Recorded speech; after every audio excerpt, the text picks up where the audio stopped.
M के study point channel. तो दोस्तों आज हम आपको बताने वाले हैं जो डीएड आईडी से कर रहे हैं, जो पेपर 6 है उनका थेरोपिटिक्स पेपर है, यानी कि चिकित्सा से संबंधित जो पेपर है उनके लिए आज हम यूनिट 1.3 जो है बताएंगे। 1.3 में क्या क्या पढ़ना है उनको और कैसे कैसे जो है उनको समझना है। तो चलिए फ्रेंड्स हम स्टार्ट करते हैं। इसके पहले हमने 1.1 1.2 दे दिया है वीडियो। अगर आपने उस वीडियो को नहीं देखनी है तो उस वीडियो को जरूर देख लीजिए। तो देखिए आपके संकल्प के लिए हम यहाँ पे सिलेबस आपको दिखा देते हैं कि सिलेबस में जो आपको पढ़ना है 1.3 में वो क्या पढ़ना है। जो DEd diploma in special education for intellectual disabilities कर रहे हैं, जिसका पहले नाम था एमआर नाम था, मेंटल रिटार्डेशन नाम था, उसका अब नाम हो चुका है भैया आईडी इंटेलेक्चुअल डिसेबिलिटी। 2019 में इसका नाम चेंज कर दिया गया था। तो देखिए उनका जो पेपर है थेरेपी वाला पेपर है, ये देखिए पेपर 6 है उनका। तो उनके पेपर 6 में क्या पढ़ना है उसके बारे में देखिए। 1.3 ये देखिए 1.1 मैंने करा दिया, 1.2 करा दिया, 1.3 कराने जा रहे हैं। तो देखिए उसमें पढ़ना है हैंड फंक्शन, हाथ के क्या कार्य होते हैं, टाइप्स ऑफ ग्रेप्स पकड़ क्या है टाइप्स के, और उनका विकास कैसे है हाथ का वो भी पढ़ना है आपको। और आई हैंड एंड कोऑर्डिनेशन, आई आँख और हाथ का समन्वयन कैसे छोटे बच्चे करते हैं। तो चलिए इसके बारे में हम चलते हैं अपने टॉपिक पे। तो ये चीज़ें आपको 1.3 में पढ़ना है। तो फ्रेंड्स अगर आपने वीडियो को थोड़ा सा आपको सही लगती है वीडियो में जो टॉपिक हम पढ़ा रहे हैं तो सब्सक्राइब और लाइक शेयर ज़रूर करें ताकि अन्य बच्चों तक पहुंच सके, क्योंकि ये सारे टॉपिक जो होते हैं ये इनके बुक नहीं मिलते और इनको जो है स्पेशली रूप से स्कूलों में भी ठीक ढंग से बताया नहीं जाता है टॉपिक से संबंधित, सिलेबस से रिलेटेड। तो चलिए स्टार्ट करते हैं। तो देखिए फ्रेंड्स हम आपको यहाँ पे चित्र भी दिखाएंगे। तो सबसे पहले हमने क्या पढ़ा कि हैंड फंक्शन, हाथ के कार्य क्या होते हैं। तो देखिए सबसे पहले हम वही पढ़ेंगे कि हैंड फंक्शन क्या होते हैं और हाथ के क्या पढ़ते हैं, हाथ के क्या कार्य हैं, development and I hand and coordination, ये सब सारी चीज़ें हम 1.3 में पढ़ेंगे। तो चलिए स्टार्ट करते हैं वीडियो। तो देखिए फ्रेंड्स यहाँ पे सबसे पहले लिखा है कि हाथ के कार्य, देखिए यहाँ पे हिंदी में भी लिखा है हाथ के कार्य, पकड़ के प्रकार, विकास एवं हाथ एवं आँख का समन्वय, ये हमारे 1.3 में है। तो चलिए हम स्टार्ट करते हैं। तो देखिए फ्रेंड्स यहाँ पे सबसे पहले हमको जानना है कि हाथ के क्या क्या कार्य होते हैं। वैसे सबको पता है कि आम चल भाषा में कि हाथ के क्या क्या कार्य होते हैं। तो हाथ के क्या क्या कार्य होते हैं देखिए यहाँ पे लिखा हुआ है कि वस्तु को पकड़ना और टटोलना हाथ के कार्य का मुख्य परिणाम होता है। हाथ के काम निम्नलिखित हैं। तो देखिए यहाँ पे हाथ के कार्य निम्नलिखित हैं। वस्तु तक पहुँचाना, किसी वस्तु को है तो उस तक हमको पकड़ने के लिए हाथों को उस वस्तु तक पहुँचाना होता है तभी पकड़ सकते हैं। वस्तु को पकड़ना भी हाथ के कार्य है। वस्तु को एक जगह से दूसरी जगह अथवा एक स्थित दूरी से दूसरी स्थिति तक पहुंचाना, वस्तु के एक नए स्थान अथवा नई स्थिति में छोड़ना, ये होते हैं हाथ के कार्य। तो अगर पेपर में आपसे पूछ लेता है 2 नंबर में हाथ के क्या कार्य होते हैं, तो आप अपने समझ से जो आपको समझ में आता है वो तो लिख लीजिए।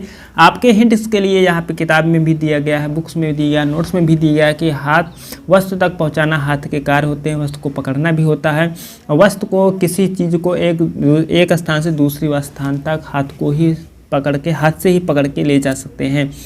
तो ये हुआ हमारा हाथ के फंक्शन। तो हमने हाथ के फंक्शन पढ़ लिए, हाथ के फंक्शन क्या होते हैं, हाथ के कार्य क्या होते हैं। अब हमको पढ़ना है डेवलपमेंट की, हाथ के विकास कैसे होते हैं। तो चलिए देखते हैं डेवलपमेंट, हाथ के विकास। तो देखिए फ्रेंड्स यहाँ पे लिखा हुआ है कि हाथ के कार्य के विकास के चरण। तो देखिए हमें पूरी जो है जो आपके सिलेबस में है वही जो है मेन कीवर्ड, यहाँ पे फालतू चीज़ें नहीं लेके चल रहा हूँ क्योंकि आपको समझने में थोड़ी भी परेशानी हो ना हो, आपको अच्छे से समझ में आ जाए एक ही लेक्चर में। तो देखिए यहाँ पे जैसे कि आपके सिलेबस में दिया कि हाथ के विकास के बारे में जो है क्या क्या जानते हैं उसके बारे में क्वेश्चन आपसे पूछ सकता है और उसके बारे में आपको नॉलेज होनी चाहिए। तो देखिए यहाँ पे लिखा हुआ है कि हाथ के कार्य के विकास के चरण, चलिए उसके बारे में हम जानते हैं। तो देखिए बच्चे के हाथ के कार्य के विकास को देखने के लिए उसके विभिन्न कार्यों को अवलोकन किया जाता है। अब अवलोकन क्या होता है भैया, तो अवलोकन वो होता है कि हम किसी बच्चों के किसी चीज़ को, किसी वस्तु या किसी भी व्यक्ति को अगर हम देखते हैं तो हमारे समझ में जो भी चीज़ें आती हैं उसी को हम अवलोकन करते हैं, यानी देखकर किसी चीज़ को समझना अवलोकन कहलाता है। तो यहाँ पे आपने जो है अवलोकन का मतलब समझ चुके हैं, तो आपको समझने में ज़्यादा कठिनाई नहीं होगी। तो आगे देखिए, क्योंकि लगभग 3 माह में बच्चों की हाथ की छोटी उंगली, जिसको हम अनामिका बोलते हैं, एवं अनामिका उंगली की पकड़ ज़्यादा क्रियाशील होती है। देखिए यहाँ पे आपको समझ के चलना है ताकि आपको समझ जाए और अपने हिसाब से जो है आंसर शीट में इसको लिख सकें। क्योंकि यहाँ पे दिया है 3 माह के बच्चे जो होते हैं उनकी छोटी उंगली और अनामिका उंगली जो होती है उसकी पकड़ ज़्यादा क्रियाशील होती है। देखिए किसी छोटी उंगली, कोई भी अनामिका उंगली को हम छोटी उंगली बोलते हैं, उसकी पकड़ ज़्यादा क्रियाशील होती है। इसके साथ ही सभी उंगलियां एवं अंगूठों की सहायता से लगभग 4 माह में विकसित होती हैं। हथेली और अंगूठों की सहायता से किसी वस्तु को दबाने का कार्य 4 से 5 माह में करते हैं। 6 से 7 माह की अवस्था में तर्जनी एवं अंगूठे की तरफ की उंगलियों को पकड़ अधिक क्रियाशील होती है। 8 महीने में सभी उंगलियों की सहायता से भिन्न भिन्न रूपों में क्रियाशील होती है अथवा संतुलन कम मात्रा में होती है। लगभग 9 माह में तर्जनी उंगली तथा अंगूठे अधिक क्रियाशील से कार्य करते हैं। तो तर्जनी जो अंगूठे के बगल की उंगली होती है उसको हम तर्जनी बोलते हैं।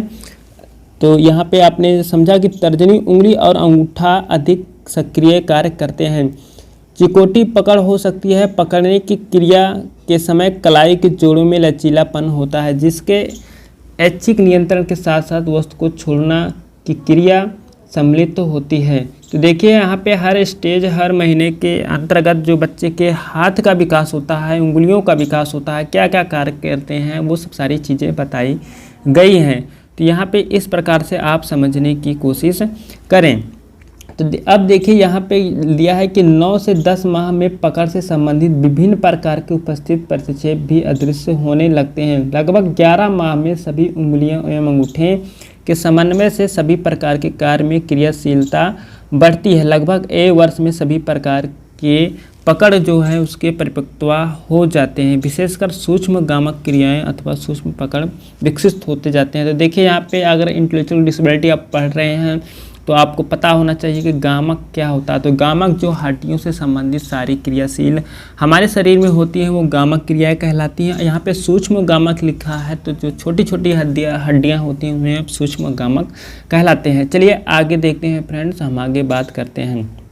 देखिए अब यहाँ पे आपको हाथ के संरचना के बारे में जानना है। आपने पढ़ लिया कि हाथ के फंक्शन क्या होते हैं और आपने पढ़ लिया हाथ के विकास, जो उंगलियाँ होती हैं उनका विकास कैसे कैसे होते हैं और कैसे कैसे कार्य होते हैं, कितने स्टेज में। अब हमें पढ़ना है हाथ की संरचना के बारे में।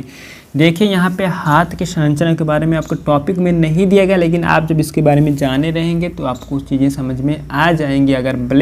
अगर बड़े जो है नंबर में पूछ लिया, 4 नंबर पूछ लिया, तो आपको ये सब सारी चीज़ें उसमें लिखनी है। तो चलिए हाथ के संरचना के बारे में हम पढ़ते हैं।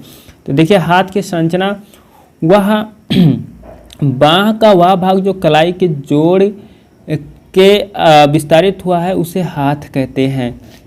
इसमें एक हथेली, एक अंगूठा और 4 उंगलियां होती हैं। सबको पता है ये सब चीज़ें।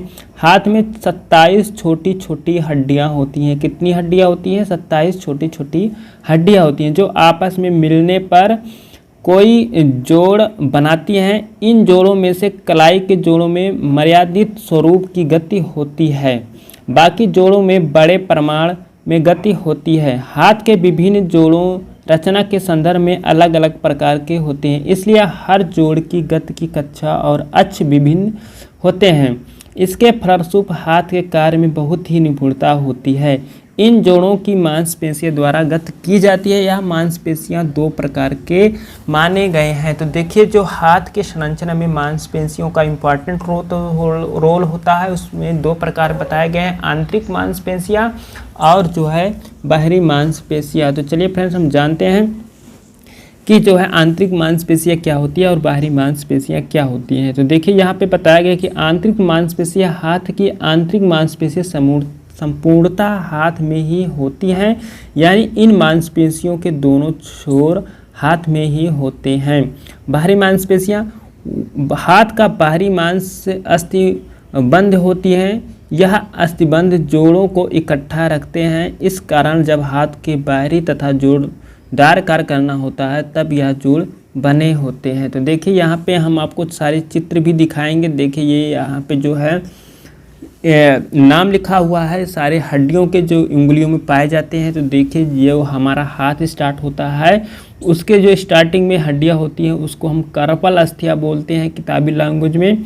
तो देखिए यहाँ पे आपको जानना चाहिए कि कार्पल अस्थियां क्या होती हैं। जो कलाई की अस्थियां होती हैं, मेटाकार्पल अस्थियां होती हैं जो उंगली के स्टार्ट में होती हैं, और लास्ट में जो होती है उसको फेंजाइल अस्थियां बोलते हैं। तो हमने जाना हाथ के फंक्शन, हाथ के कार्य, हाथ के विकास के चरण, किस किस स्टेज में क्या क्या बच्चे करना स्टार्ट करते हैं, और हाथ की जो हड्डियां होती हैं उनके विभिन्न भागों के नाम हमने यहाँ पे जान लिया और चित्र में भी उस चीज़ को समझ लिया। आगे हम फ्रेंड्स बात करते हैं कि जो हमारे जो है टॉपिक में सिलेबस में दिया गया है कि पकड़ के प्रकार, मतलब कि जो ग्रेप्स के टाइप्स दिए गए हैं उसके बारे में हम जानना है। तो देखिए ये जानना आपके लिए बहुत इंपॉर्टेंट है, क्योंकि ये लगभग कुछ हम जो पढ़ रहे थे तब ये पेपर में पूछा भी गया था।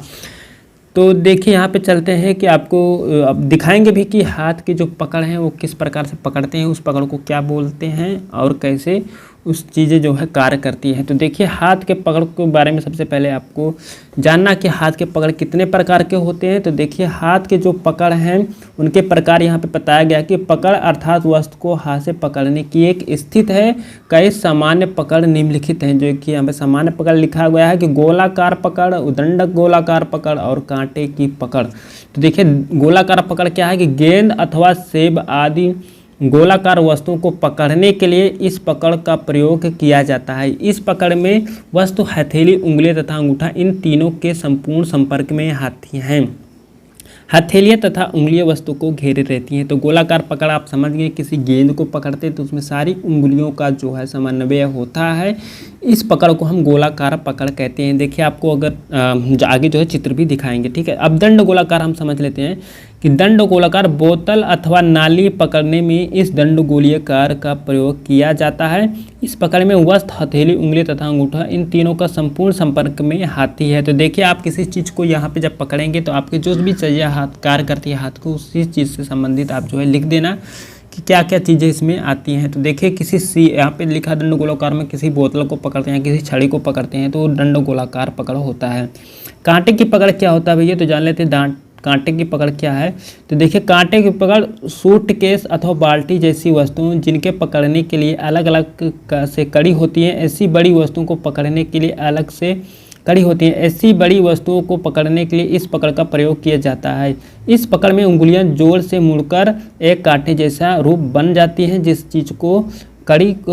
कड़ी को पकड़ना होता है। इस पकड़ के अंगूठे बिल्कुल मुफ्त रहते हैं और उस पर कोई वजन नहीं आता। तो आप कांटे की पकड़ समझ गए, उंगली की टेढ़ करके किसी चीज़ कांटोनुमा करके पकड़ के जो है उसे हम कांटे की पकड़ कहते हैं। देखिए आपको चित्र भी दिखाएंगे, आपको स्पष्ट रूप से जो है समझ में आ जाएगा। तो देखिए हम देखते हैं ओपेंस पकड़ क्या है। प्याला, कटोरा, पेपर वेट आदि वस्तुओं को पकड़ने में इस पकड़ का प्रयोग किया जाता है। इस पकड़ में वस्तु को चारों उंगलियों और अंगूठों के छोरों की सहायता से पकड़ा जाता है। इसमें अंगूठा उंगलियों के बराबर सामने होता है। तो देखिए यहाँ पे सब सारे चीज़ें जो है आपको पता होना चाहिए कि भैया दंड गोलाकार में हम किस वस्तु का उपयोग करते हैं, कैसे पकड़ेंगे। को दंड गोलाकार में आएगा तो गेंद को पकड़ेंगे। कांटे की पकड़ में क्या आएगा, कांटे की पकड़ में हमारे सूटकेस या बाल्टी पकड़ेंगे, वो कांटे की पकड़ में आएगा। और जो इसके पहले हमने पकड़ बताई थी, जो ये पकड़ है आपने देखा होगा, यहाँ पे गोलाकार पकड़ में वो गेंद हो गया, और दंड गोलाकार पकड़ में हमारे बोतल वगैरह या जो है किसी छड़ी वगैरह को पकड़ेंगे। कांटे की पकड़ में क्या है, सूटकेस या बाल्टी। और ओपन्स पकड़ में क्या है, ओपन्स पकड़ में जैसे हमारा प्याला, कटोरा, पेपर वेट, ये सारी वस्तु होगी ओपन्स पकड़ के बारे में। तो ये चीज़ें अगर आप जाने रहेंगे कि ओपन्स पकड़ में क्या क्या चीज़ पकड़ते हैं तो आप जो है अपने हिसाब से लिख सकते हैं। देखिए और भी पकड़ है, लेटरल पकड़ है, तिपाई पकड़ है, चिकोटी पकड़ है। देखिए लेटरल पकड़ में खेलने की ताश जैसी पतली चीज़ें पकड़ने के लिए इस पकड़ का प्रयोग किया जाता है। तो इसमें आप देख सकते हैं जो ताश खेला जाता है उसको पकड़ने के लिए लेटरल पकड़ का प्रयोग किया जाता है। तो आप पकड़ने की वस्तु अगर पहचाने रहेंगे तो आप समझ जाएंगे, लेकिन आपको यहाँ पे पकड़ कितने प्रकार के वो चीज़ें आपको याद रखनी है। अब तिपाई पकड़ क्या होता है, पेन, पेंसिल आदि जैसी छोटी वस्तुओं को पकड़ने में इनका प्रयोग किया जाता है। वस्तु को अंगूठों, तर्जनी और मध्य उंगली इन छोटी छोरी की सहायता से पकड़ा जाता है। तो आपने तिपाई पकड़ समझ लिया। पेन पेंसिल जो पकड़ा जाती हैं, ये तिपाई पकड़ने में 3 उंगलियां ज़्यादा कार्य करती हैं। इस चित्र से आप जो है समझ सकते हैं। अब ये देखिए हमारे चिकोटी पकड़ है, पिन, सुई, दाल की दाना आज बहुत से छोटी वस्तुओं को पकड़ने के लिए इस पकड़ का प्रयोग किया जाता है। तो आप यहाँ पे देख सकते हैं, इसमें वस्तु, अंगूठा तथा किसी एक उंगली के छोरे के बीच को पकड़ा जाता है। सामान्यतः तर्जनी का प्रयोग किया जाता है, अन्य उंगलियों को भी प्रयोग, मगर तर्जनी और अंगूठों इनके बीच पकड़ सबसे ज़्यादा ताकतवर होती है। तो सबसे पहले हम यहाँ पे बताते हैं हिंट्स के रूप में कि आपको सबको याद रखना है कि पकड़ के कितने प्रकार होते हैं। तो पकड़ के जो है, जो मेन इंपॉर्टेंट है आपको याद रखना है, जो आपको याद हो जाए, 5-6 प्रकार तो याद होना है।